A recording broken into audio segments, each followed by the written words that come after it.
नमस्कार मेरे प्यारे दोस्तों, मैं मितन गुप्ता आपका स्वागत करता हूं। मैंने पिछले वीडियो में आप लोगों से बात की थी कि किस तरीके से लीडर की तरह सोचे। इस वीडियो में मैं आप लोगों को बताऊंगा कि जब जीवन में परेशानी आए तो हम किस तरीके से सोचें, यानी किस तरीके से अपने विचारों को विशाल कर लें और उन परेशानियों का सामना कर सके। जनरली देखा गया है दोस्तों, जब जीवन में परेशानी आती है तो हम उसके रिजल्ट पर जल्दी पहुंच जाते हैं और उसके बाद हम घबरा जाते हैं और परेशानियों से हार मान लेते हैं और ये मानते हैं कि हमें वो काबिलियत ही नहीं है कि ये परेशानियां हम सॉल्व कर सके। दोस्तों, ऐसा कोई भी इंसान नहीं है कि जिसके जीवन में परेशानी नहीं हो। आप कोई पहले इंसान नहीं है कि जिसके जीवन में परेशानी आ रही है। सभी के जीवन में परेशानियां आती हैं और जो लोग सफल होते हैं वह अपनी परेशानियों को सॉल्व करते हैं और अपने जीवन में सफल होते हैं, क्योंकि जितनी ज्यादा परेशानियां आएंगी तजुर्बा उतना ही ज्यादा बढ़ जाएगा। दोस्तों, अगर आप एक मुट्ठी नमक को एक गिलास के अंदर डाल देंगे तो गिलास का पानी कड़वा हो जाएगा, आप उसे पी नहीं सकते। लेकिन अगर एक मुट्ठी नमक को आप किसी झील के अंदर डाल दें तो झील का पानी मीठा ही रहेगा, झील के पानी पर कोई फर्क नहीं पड़ेगा। यानी कि अगर परेशानी आए तो अपने दिमाग को और अपने सोच को एक झील की तरह बड़ा कर लीजिए, परेशानी अपने आप ही छोटी हो जाएगी।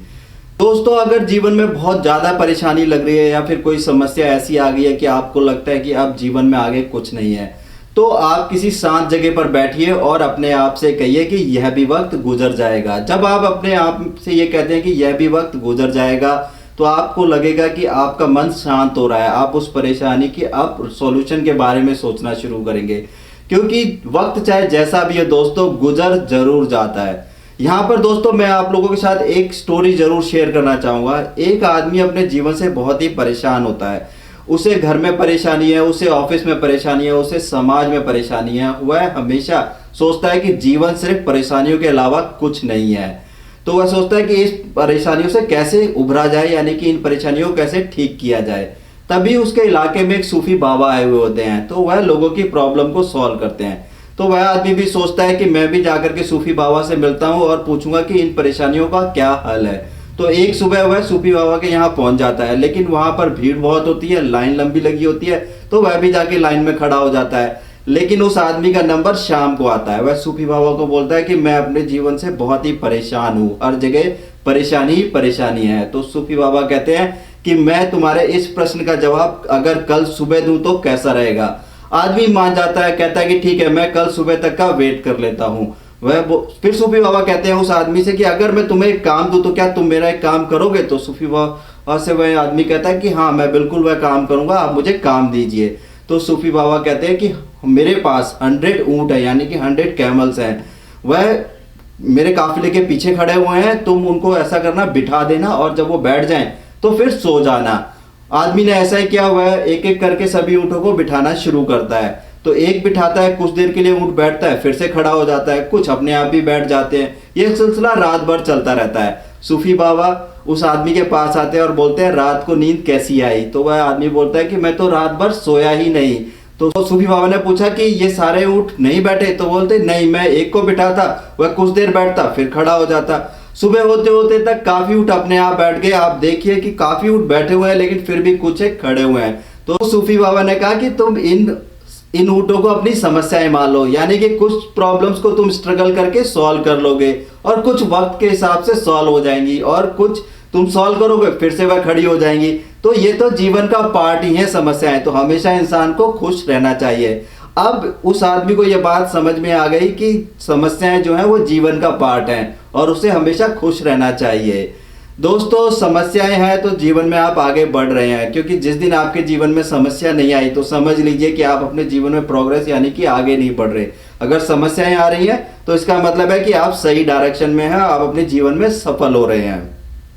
दोस्तों, एक रिसर्च के हिसाब से ये पता चला है कि 40% जो प्रॉब्लम्स या समस्याएं रहती हैं वो होती है जो कभी होंगी ही नहीं, यानी कि वो घटनाएं वैसी हैं जो कभी आपके जीवन में होने वाली ही नहीं है, लेकिन लोग उनको सोच सोच करके परेशान रहते हैं। उनका परसेंटेज 40% है। और 30% वो परेशानियां होती हैं जो कि पास्ट में हो चुकी है, जिन्हें आप बिल्कुल ठीक नहीं कर सकते, लेकिन लोग पास्ट को सोच सोच करके परेशान होते रहते हैं। और 12% परेशानियां आदमी की जनरली हेल्थ को लेकर के रहती है, यानी कि वो 12% परेशान रहता है अपनी हेल्थ को लेकर के। और 10% परेशानियां जो होती हैं वह नॉर्मल छोटी मोटी परेशानियां होती हैं जो डेली बेसिस पे आती है और जिन्हें आप सॉल्व करते हैं। और 8% परेशानियां वो होती हैं, यानी कि 8% परेशानियां वो होती हैं जो जीवन में एग्जैक्टली जिन पे काम करने की ज़रूरत है। दोस्तों चलो अब इस लेक्चर को हम समराइज कर लेते हैं कि जब जीवन में परेशानी आए तो हम किस तरीके से सोचें। नंबर 1, जब भी परेशानी आए तो अपने मन को यानी अपने विचारों को झील बना लीजिए, तो आपके सामने वो परेशानी बहुत ही छोटी हो जाएगी।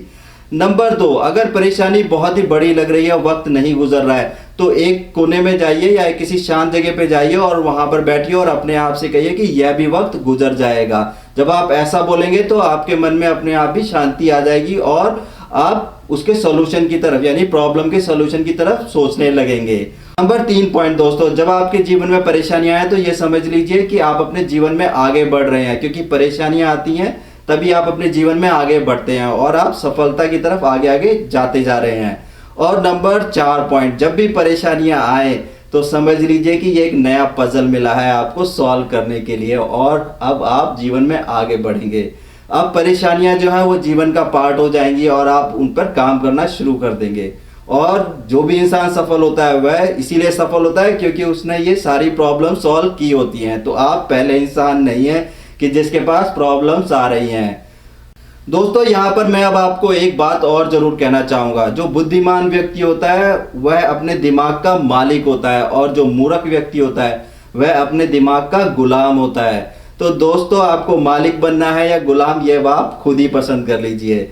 उम्मीद करता हूँ दोस्तों आपको ये वीडियो पसंद आया होगा, तो प्लीज़ मेरे इस वीडियो को लाइक कीजिए और मेरे चैनल को सब्सक्राइब कीजिए। आप सभी लोगों का बहुत बहुत धन्यवाद। मिलता हूँ अगले वीडियो में, आपका दोस्त मित्तन गुप्ता।